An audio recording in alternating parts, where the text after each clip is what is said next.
Na construção sobre essa playlist acerca de fonética e fonologia, no vídeo de hoje eu quero continuar tratando, na verdade, sobre sons foneticamente semelhantes, mas não apresentá-los, como eu fiz no vídeo anterior, né, que foi até difícil para mim, porque tem muitos símbolos aqui de fonética que eu não conheço, né, apesar de ter acesso, mas eu não consigo emitir esse som, porque não está na minha fala, né. Bom, então hoje eu quero apenas continuar o texto sobre isso, sobre exemplos de pares mínimos e ou identificação de ausência de pares mínimos para os sons foneticamente semelhantes, também conhecido como SFS, do português brasileiro. Aí existem 29 sons foneticamente semelhantes, né? Que seria, claro, não é esse som que eu vou fazer aqui, tá? Mas é como se fosse o pato-bato, cata-cada, putz, não, se a palavra assim fica difícil de identificar, né? Mas seria o P e o B, o T e o D, o K e o G, o T e o D, o F e o V, o X e o T, o X, não, aqui eu já não consigo fazer esse som, o T e o S, o D e o Z, o T e o T, o D e o T, o X e o T, o Z, D, o S e o X, o Z e o T, o e o que é diferente, né? MN, o M e uma outra variante de que seria o alofone de N, e os outros aqui eu simplesmente não consigo fazer o som, porque são lateralizados, ou eu não conheço o símbolo. Bom, então, na continuação desse texto, eu tenho o seguinte, ó, os segmentos P, B, T, cara, o som, o fone, ele não tem esse som, tá? Porque aqui você está escutando uma vogal.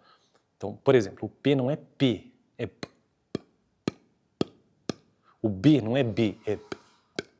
São diferentes, né? Os segmentos P, entre aspas, B, T, D, K, G, F, V, S, Z, Sh, T, M, N, L e R devem ser selecionados para todos os dialetos do português, exceto dialetos como o de Cuiabá, que não apresentam o Sh e o T. Percebe o que eu digo? Porque como tem muitos sons ali que não fazem parte do meu dialeto, alguns eu não consigo simplesmente repetir. Tais segmentos devem ser, portanto, ter sido colocados na tabela fonêmica. Além destes 16 fonemas, o leitor pode também ter selecionado um ou mais dos seguintes segmentos: o t, o n, n e outros que eu não consigo trazer o som. A seleção dos segmentos deste grupo se dá por particularidades dialetais que serão discutidas nas próximas páginas. Ainda um terceiro grupo de segmentos para o qual os pares de sons foneticamente semelhantes não apresentam pares mínimos, ou os pares de segmentos deste grupo encontram-se sombreados na tabela 2. Qual que é essa tabela 2? Cadê? Ah, tá, beleza, já passei por isso. Consideremos tal grupo. Uma vez que pares mínimos não são encontrados para este grupo, investigamos a possibilidade dos segmentos em questão estarem em distribuição complementar. Caso prove-se afirmativa a hipótese da distribuição complementar, caracterizamos os sons em questão como alofones, ou seja, em questão de distribuição complementar. Se as alofonias discutidas abaixo forem relevantes para o seu idioleto, liste. Tá, e aqui um exercício que ele coloca. Aliás, esse livro aqui é muito bom, deixa eu mostrar, acabei esquecendo, né?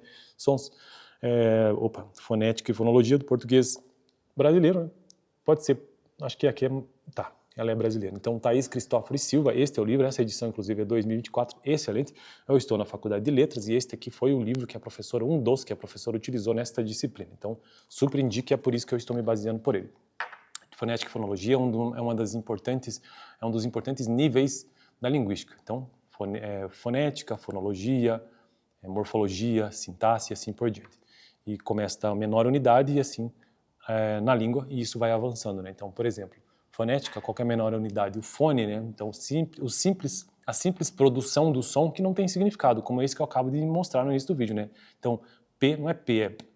Que significado isso tem na língua? Nenhum, né? Mas na sua aplicação, que daí entra a fonologia, na sua cadeia sonora, aí sim tem aplicação. E na morfologia, esse fone que se tornou um fonema, agora se torna um morfema, lá na morfologia. E assim por diante. Passemos então à investigação dos alofones. Consideramos, inicialmente, a possibilidade dos segmentos, que eu não sei o som, cara, mas é o som de... mais ou menos isso. Estar em distribuição complementar. Considere os dados em 3. Cadê o 3 aqui, cara? Vamos achar aqui, peraí.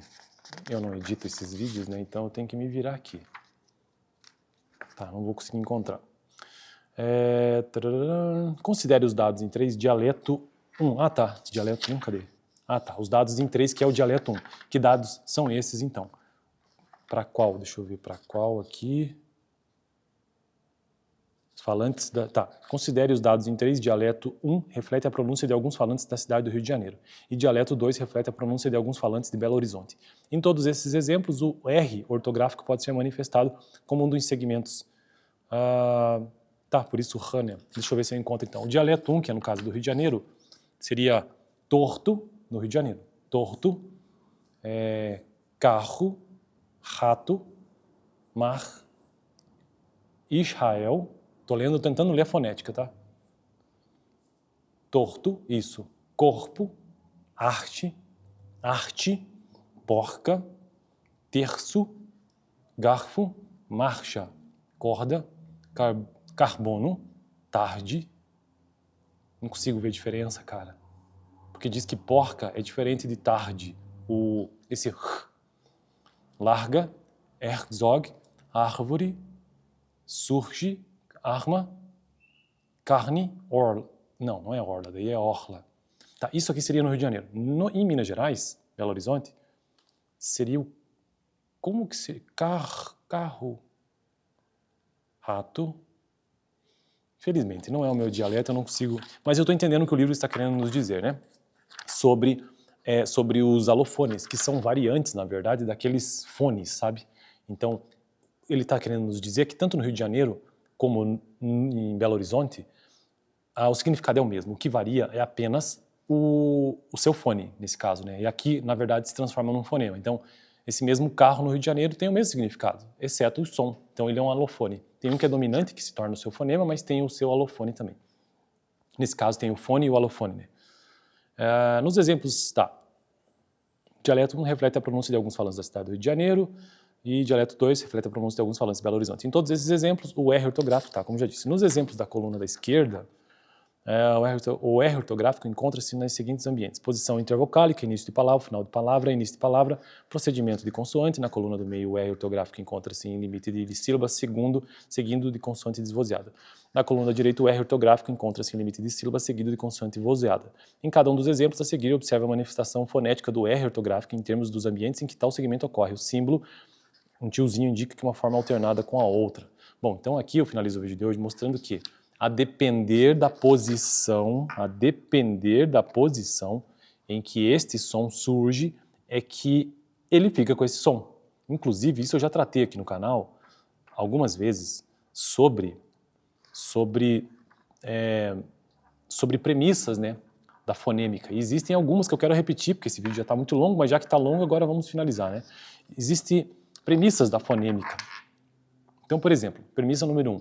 Os sons tendem a ser modificados pelo ambiente em que se encontram. É por isso que acontecem essas variações. Em segundo lugar, premissa 2, os sistemas sonoros tendem a ser foneticamente simétricos. Em terceiro, os sons tendem a flutuar. E por fim, sequências características de sons exercem pressão estrutural na interpretação fonêmica de segmentos suspeitos ou sequências de segmentos suspeitos. Que é um assunto, na verdade, um pouco complexo isso aqui, né? Essa parte dos exemplos do livro.